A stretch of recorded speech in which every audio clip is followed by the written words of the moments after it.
We have another good Republican man here with us today, Gary Black. Gary, good to see you in Walton County. Well, I'm going to tell you, y'all, this is the best. This is the center of the universe for politics in Georgia tonight, so we're awful glad to be here. Roy's been a mighty good friend, the whole family, and mighty good farmers, too. Right, and by the way, we're in a pasture out here, so you may have to do this once in a while. I'm accustomed to that. That's what we have back in commerce, and so we're right at home here. Well, you're Agriculture Commission, so this makes you want to walk around and see what's happening. It really does. I tell you what, we got so many good things going on in Georgia, and I tell you, I don't think there's ever been a more exciting time to be in agriculture.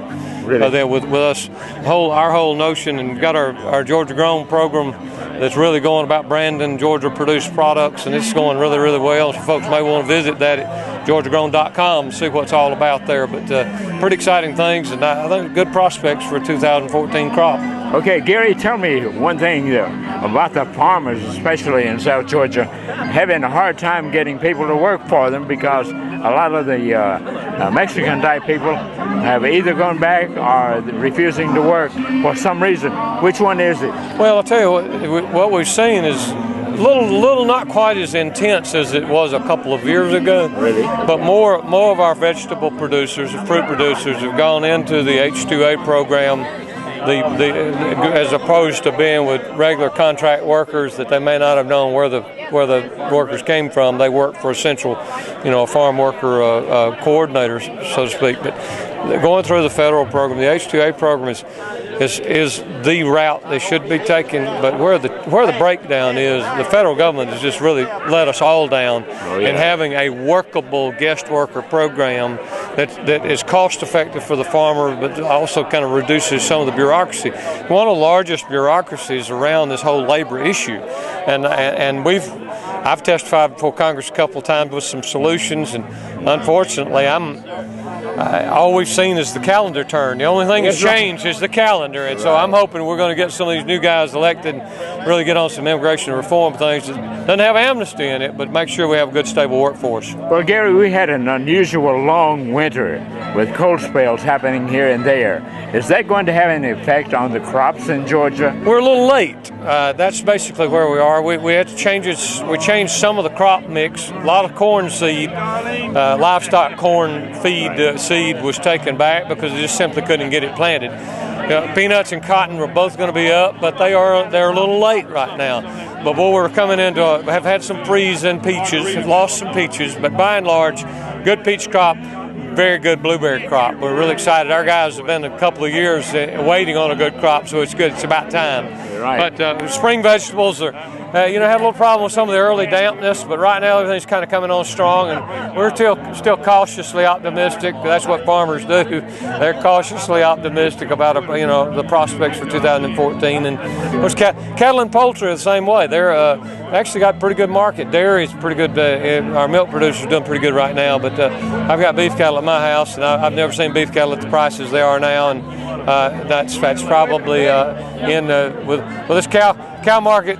Overall cow population, mama cows are with the lowest population since 1954 right now. So it's true supply-demand situation, and got some cattle. It's a good time to be in the market. Right. So I was going to ask you about the prices. Are they comfortable? Are they low? Or would you like for them to be a lot higher? Well, I'll tell you what, livestock, I don't know how we could stand it much higher. It's pretty good in the business, and our poultry producers, they suffered through the winter because they had a lot more cost associated with heating their houses. Propane prices really shot up and got in some of their pockets. But when we look at vegetables, we look at Vidalia onion crop right now. It's very strong. Still some good prices in that arena. I think blueberries are going to continue strong, and we'll hopefully we'll wait and see what happens with summertime.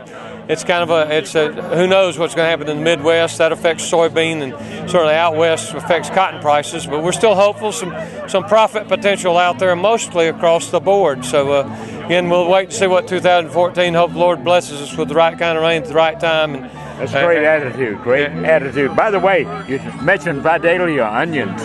Well, every year, me and my family, we buy a good 2 sacks of Vidalia onions, and we put them in one of our refrigerators. Yes, sir. And I had to throw away 3 big ones this year to make room for this year's crop.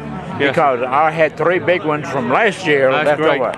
Well, one thing your viewers may be aware of, we established and had some ongoing dialogue with Vidalia onion industry, because the state of Georgia, the Department of Agriculture owns the trademark for Vidalia. Really? We own that's the way it was set up years ago, and so it's our business we have to defend that trademark, because that's important for all farmers we want consumers to be able to get what they're paying for, but also farmers to protect trademarks so they have the value in the crop. What about fake onions? That's our job to enforce that. But what we've had some problems in the last couple of years is product going onto the market too early, and so we established a firm pack date this year that is proving right now to have really helped.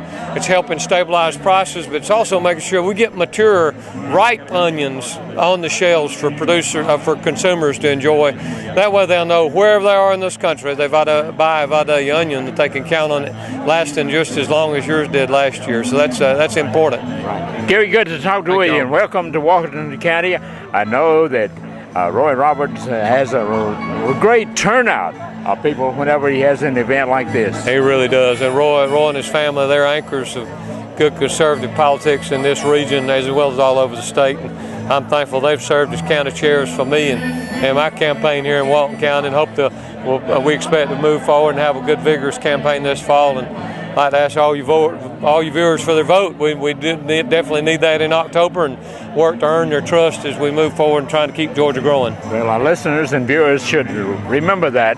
And again, Gary Black, they need to say that over 12 times. That's right. You visit the campaign at votegaryblack.com. And again, our issues relative to Georgia grown products. I hope you take a look at georgiagrown.com, because some interesting things we're doing at the department. We will carry that same kind of vision forward for the next 4 years. Thank y'all. God bless you. Thank you. Yes, sir. Thank you. Yes, sir. Appreciate it.